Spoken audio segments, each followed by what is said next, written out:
Good evening, and welcome to everyone who's joining us on the internet.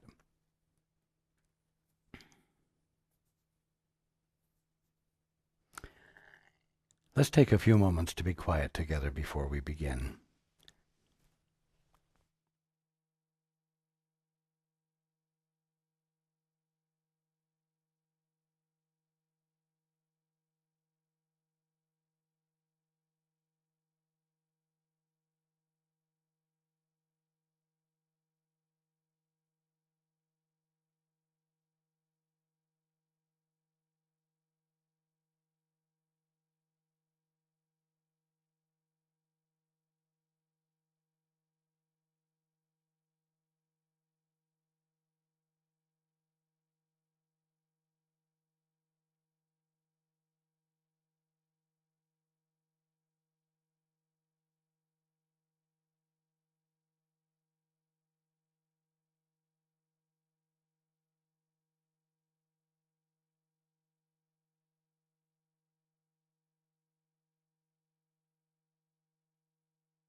Tonight, we will not continue in the book. We will do that next week. Tonight I need to talk about something that Paul needs to hear and be reminded of. And because it's something that will benefit everyone, I am going to do it in this setting.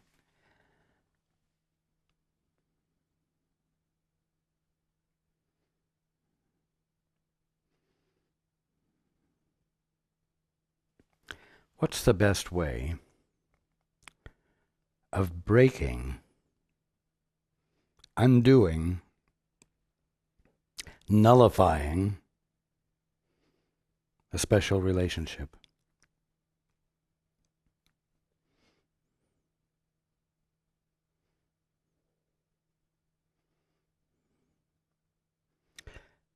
It's very simple, really. It's something Paul has done ever since the first night he sat down to try to get in touch with his guide, if indeed he had one.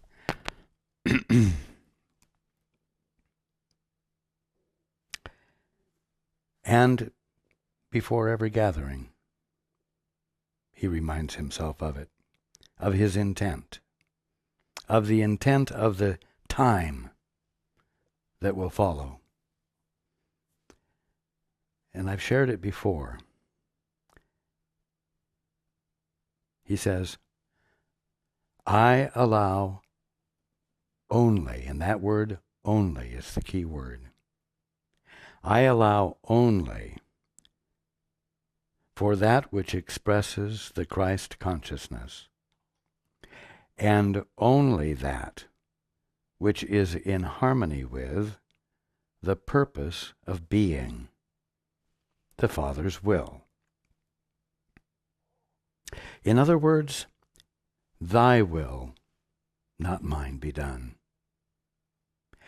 Let the reign of divine truth, life, and love be established in me and rule out of me all self-will. And may thy word enrich the affections of all mankind and govern them.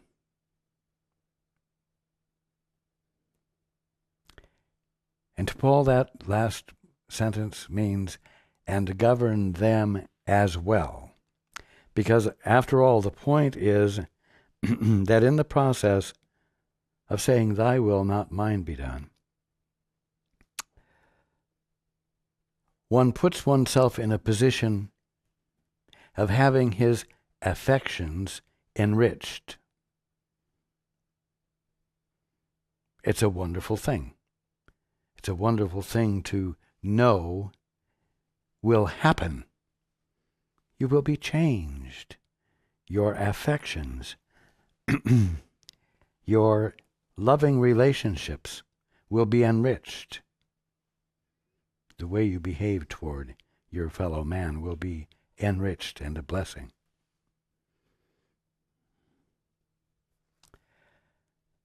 Now, as it happens, this past week has been especially rugged for Paul, because, in fact, it's been more than just the last week.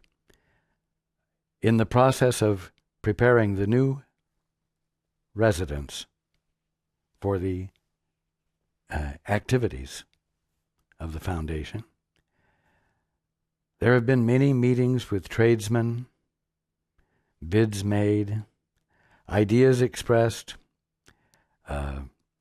and more involvement, I'm going to say, than usual in ego dynamics.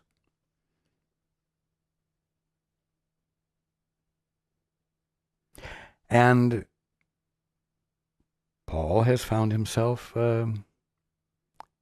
manipulated, let's say encouraged to see another's perspective, when what was needed was for the other one to ask, what do you need from us?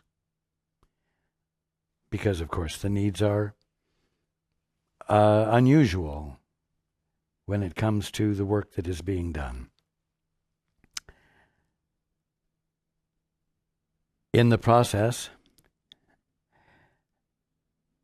Paul has found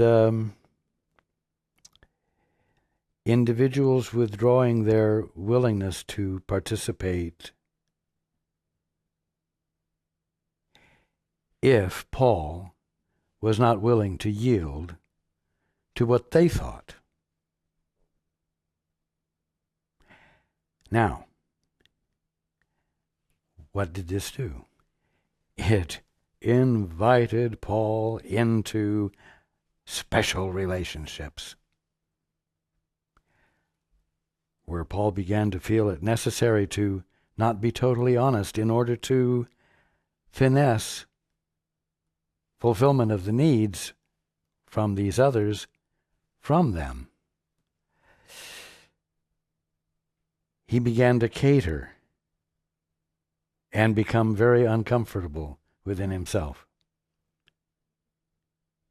And it wasn't until just an hour or so before the meeting tonight that he was reminded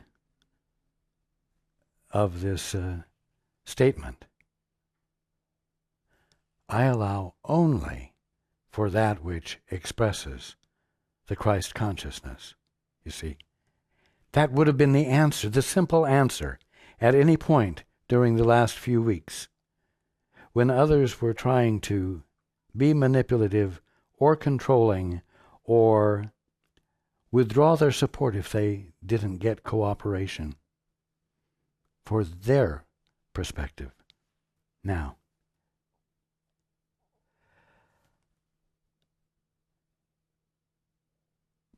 I, of course, have been talking at some length for many, many weeks now to everyone about the need to do the two-step, the need to hesitate before acting and ask, Father, what is the truth here? Father, what needs to be known? That is very much the equivalent of saying, Father, I allow only for that which expresses the Christ consciousness. Now, what does that say? That is saying, I choose to be in alignment only with the Christ, only with the Christed perspective, not the perspective of the tradesman, not the perspective of those who would manipulate and control, but within. Father, I allow only for that which expresses the Christ consciousness, and only that which is in harmony with the purpose of being, the Father's will. You see, not Paul's will, not a tradesman's will, not anyone else's will, the Father's will.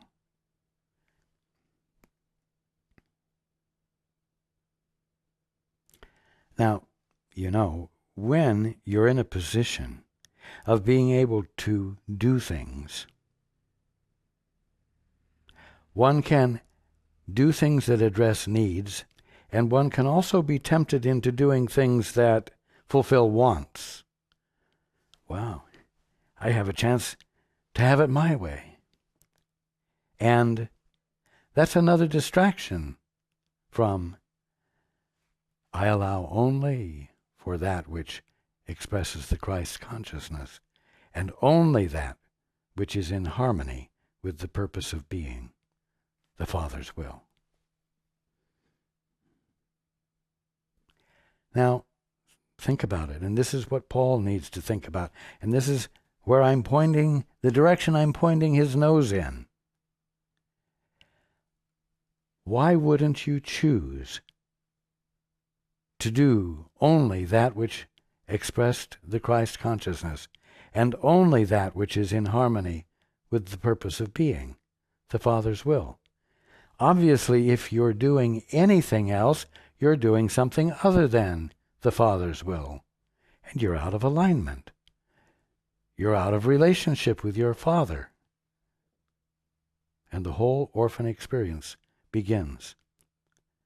The special relationship takes over. And no matter how skillfully the special relationship is practiced, the experience is hell. It simply isn't. The inevitable, harmonious experience of the Father's will finding expression right where you are.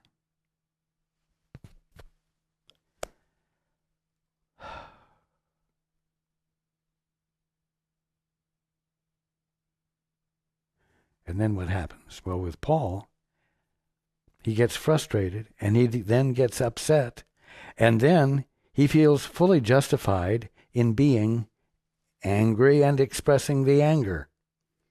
He becomes, believe it or not, mean-spirited.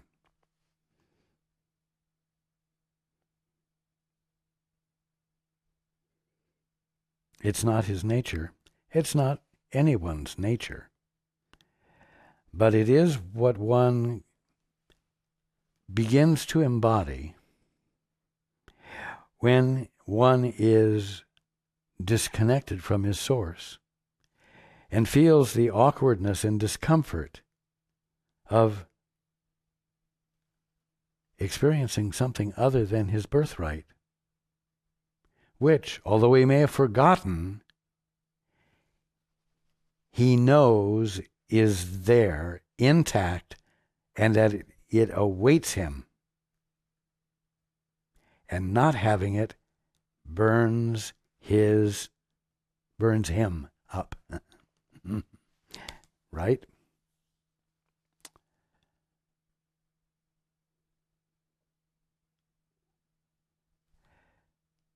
That frame of mind compels one to consciously engage in not wanting to express only the Christ consciousness, and not wanting to express only that which is in harmony with the purpose of being, or the Father's will. So, you see, although our conversation last week about special relationships seemed complex and complicated, it's really quite simple.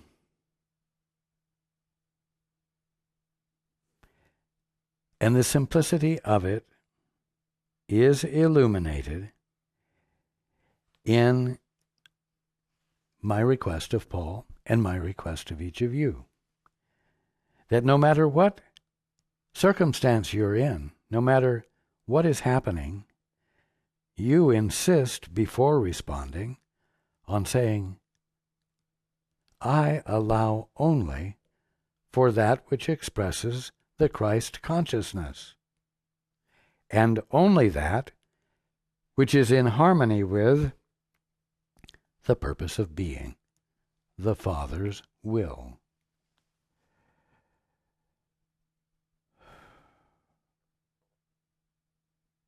If anything else, if anything other than that, is an experience of hell in one form or another, then it behooves you to do this one simple step, this one simple thing.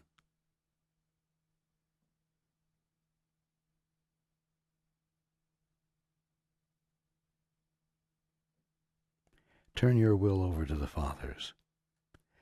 Let your will be the Father's will finding expression, because at the bottom line, that is what your will is.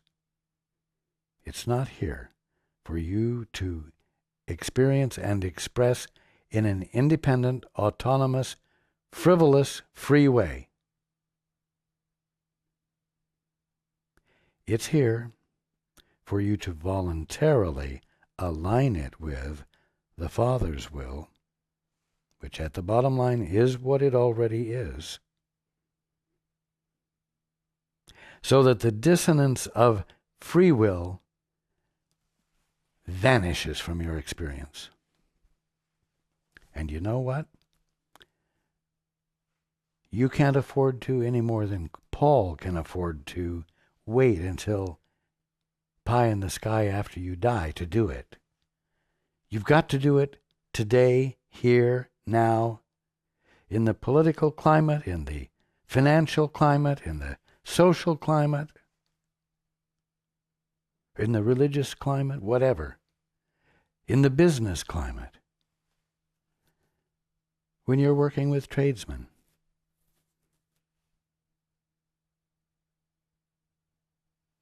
Stop. Hesitate. I allow only for that which expresses the Christ consciousness, because I want to experience the heaven of being rather than the hell of being. You see? Now, those words may not have as much meaning for you at the moment as they do and have had for Paul, because those words always have meant that he was setting aside whatever his current best judgments were for something he would prefer to have instead, something greater than what he was experiencing, something that would contribute to his awakening rather than continuing to contribute to a hellish dream, an uncomfortable dream, an unfulfilling dream. And so when he said, I allow only for this or that, he knew he was disallowing anything unlike it. He was disallowing anything he already knew, because it hadn't awakened him yet. And he gave preference and favor to whatever it was that he might hear. And that's the attitude you need to have when you're working with your fellow man, who is also, let us say, coming from ego places,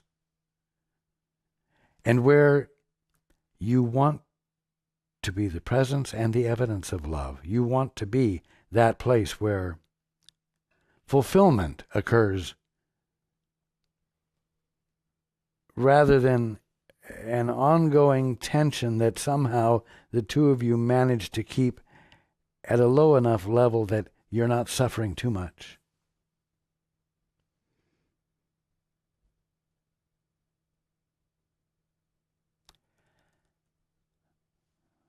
I remind you, and I'm reminding Paul, that the call is to remember to do this all the time. Not just when you want to have a quiet, private time with your Father or with the Holy Spirit or with me, but all day long, in the middle of all activities. After all, why not have the more of what reality is? Why not have the better answers in the middle of any transaction you're engaged in, or any negotiation you're engaged in, any relationship you're engaged in? Why not? Oh, it's too demanding. Oh, I shouldn't have to give that much attention to it. I need time for relief. I need time for rest. I need time off from that kind of devotion. No, you don't. You need time off from the hell that comes of special relationships. You need time off from negotiations that turn sour. You see? You need time off from suffering. And this is the way.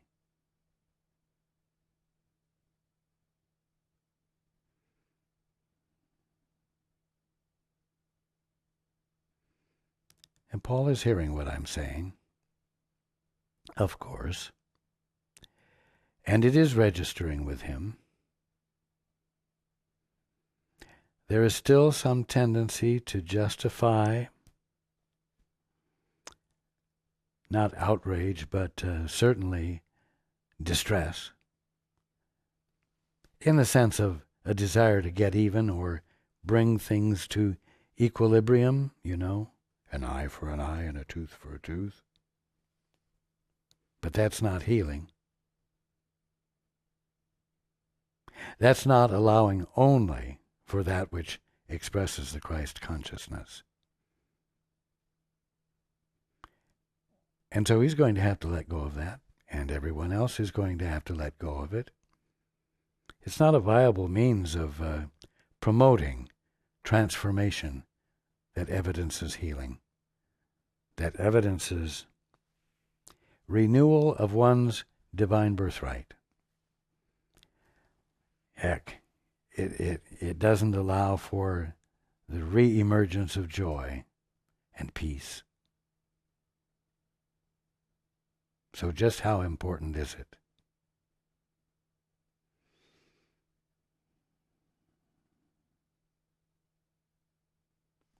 One might say, oh, I shouldn't have to work that hard, that consistently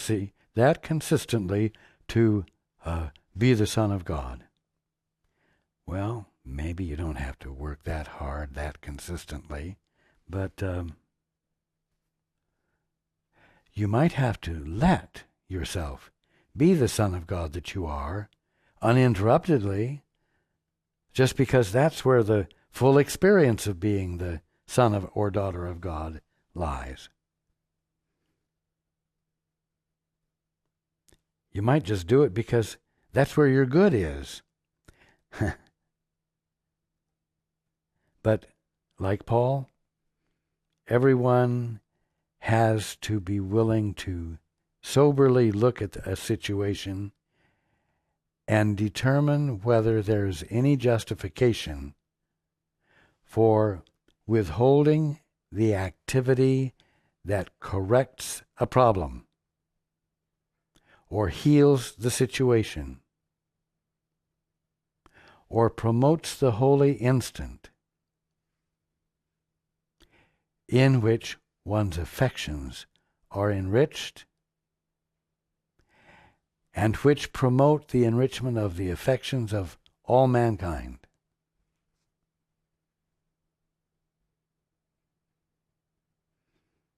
That's the simplicity, profound though it is, of what I needed to share tonight with Paul and with everyone else. Be willing to be with it. Be willing to be changed by it. Be willing to let that word only apply to every moment of your daily experience.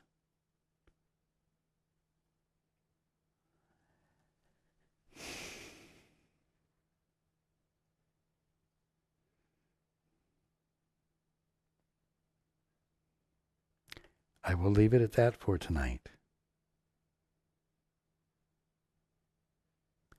I love you all.